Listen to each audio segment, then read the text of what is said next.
بسم الله الرحمن الرحيم الحمد لله رب العالمين الأجمل. نعم. السلام عليكم. وعليكم السلام. إكاكني. بارا تنابلا. تورتي. تورفويتي أبلاي. بمنا كوني كوبا تشوكولا. كو باجي مانغاتي جاكا بالك سنو. Oichi. Ablay mo digin fe. Abe ko min kolon min mana wolo sugu chema. Yiribolo la. Ni ko mako ni ko mako ku pay. Yero otola wulide. Ay. Allah akbar. Ay bismillah. Naka Abdoulaye. Nam. A'udhu billahi minash shaitanir rajim. Bismillahir rahmanir rahim. Bien tabatai. Nam. Bi je kalot le woro sama fla ani mugani kili. Nam. Ablaye an shira hele la kant le hele la. Amin ya rabbi. Dafo bien. Info matin. Aywa. Akodi. Aba kuluba jade biyan no ye anga kuluba jamana kuntigi daga yoro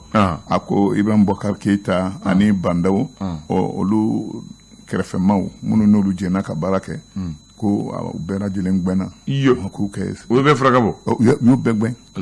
mana boy sale information kelen kono min ye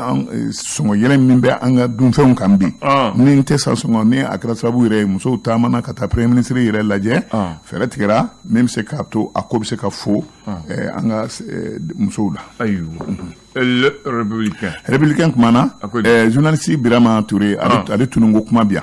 Interpol koni a fo ko siga kera chemima ne bela jelen a to be bed danin koina ko ka agwen manake yuro o yuro jinya ma ke wuli ka asegere amanake yuro ke tike ka kankana nay no Interpol ko olu blalindo Karim Keita ko abla abena no yawa ayu amo makala ka don ayu so madana républicain ka kuma wi Mali tribune kuma jume Mali tribune kuma na min ye minanw no ye dogotoro minanw ye olu sani ko munun ba minanw na di anga jamana ma ani munun na akobe sara olu la nolu de be maw bla anyini na kana CSRF ani CESCOM ko ala tena me o kuma na o minanw sango kuma a chama bena la sigi jona de jona sigi koni asana jogodi sana tugudi adirawa asana songolo abana Directeur général min be police to wala afena ni kuna fondila we nyon soro ako bi awako mamunu no lui cheninkela ye ni olu koni be wuli ni cheni be danai ko police la ka obeke olu tanaye bi ko kada kan unno fetama o te ko tege de o wuli ka jobe na ke fuka afoko ka ke ay ko nyimo fu musa temine RPM cheba ka ngonye keneka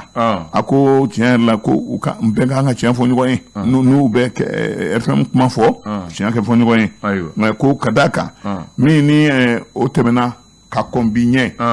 na kuma be fo ma shikana nyigi la ma shikana yira akmala o kuma ni Mali tribune le reporter mana akodi mi anga jorotiku olu halala o namfulo yani ke barata min bi bolo sente ako ça fait ko kanga ke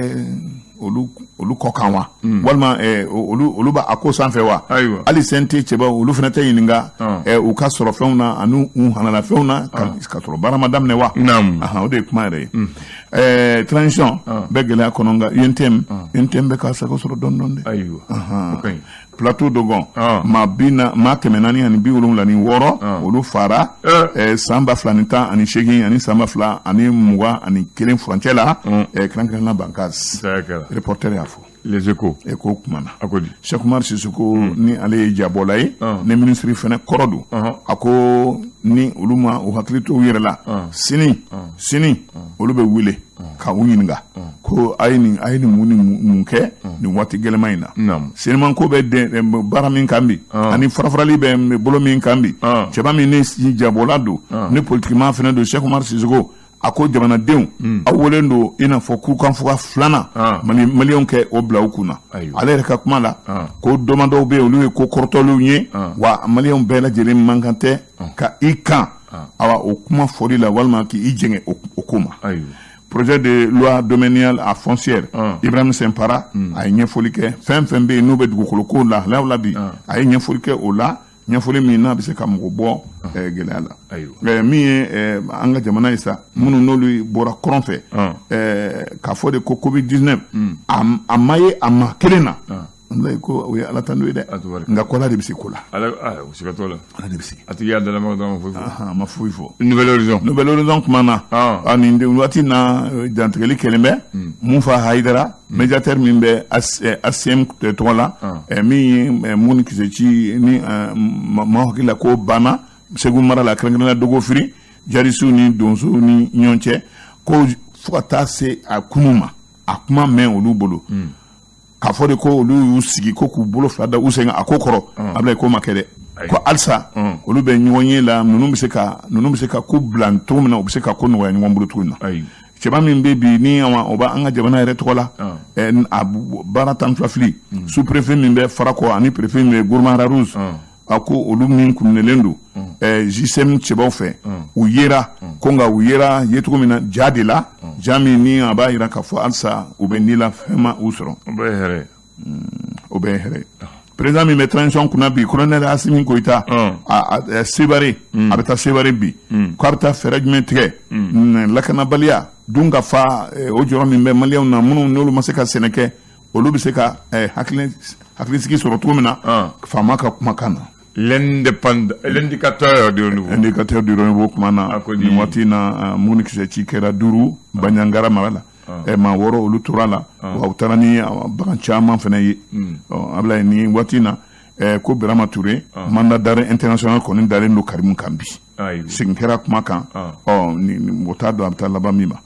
min ye Kulubayi sa an ye min fɔ info matin ka kuma la maa 14 minnu ni olu de kun taara Famakɔrɔ fɛ i n'a fɔ Ibrahima Boubacar Keïta i n'a fɔ Bandayi n'a ɲɔgɔnnaw 14 sɛbɛn min ye olu bolo don baara la sɛbɛn wɛrɛ bɔra tuguni min y'o bɛɛ jɔsi ka bɔ yen ko u bɛ u yɛrɛ ye ko ni famaw tɛ tuguni ni dɔw ka ba ma sa dɔw ka natija l'indépendant kuma na ni waati na Ablaye dantigɛli kelen bɛ ko commune urbaine de Gao o tɛmɛnen kɔ maire caman conseiller caman ye jɔyɔrɔtigi caman ani minnu ye tɔndenw ye RPM kɔnɔ URD FAR CODEM ani PIDS Kulukɔrɔ mara la k'a bɛɛ lajɛlen ye u ka kasa cɛ ka cun ASMA CP u ka daga kɔnɔ Ablaye e kɔni naja nin ye Munikisɛ tigiw fana ye n'olu ye minnu salo kɛ ɲɔnɔ ani Baɲangara an ka jamana camancɛ la ko maa caman maa tan bɔɲɔgɔnko n'o ye jamanaden ɲɛntanciw ye olu fara minɛn caman fɛnɛ tiɲɛna wa hali bagan caman fɛnɛ gwɛngwɛnna ka taa yɔrɔ la hali sini mɔgɔ k'i yɛrɛ ɲininka u bɛ taa n'u ye yɔrɔ jumɛn Ablaye nin de kuma sɔgɔmada n'a kunnafoni telimanw ye ani waati dɔ cɛ ayiwa comme waati sera ka ban sinon an y'a fɔ Bakari sigi tɔn kɔrɔ n y'a fɔ o tɛ se ka kɛ an b'o bila sini n'Ala sɔnna o bɛ bɛn kɛ Ablaye mais dakuruɲa kelen y'a fɔ dɔrɔn kuma kelen min b'ale bilasira dɔrɔn a b'a fɔ a ye min b'a bilasira n b'a fɛ k'a fɔ a ɲɛna a ko bila kunna o fana ye wulibali ye n y'a ye o ka fisa n y'a mɛn Madu y'a ye de n bɛ ka min fɔ aw kalankɛlaw hali minnu ye livre sɛbɛn u tɛ se ka n ta in wuli ka d'a kan n bɛ ka min nakali ɲɛw ye de awɔ o kɛra ɲɛnama yɛrɛ ɲɛna Bamakɔ yan kuma banna vaccin tun bɛ k'o de fɔ o de y'a to n k'i sigi n tɔn kɔrɔ n b'a sarada i ye awɔ Bakari y'a faamu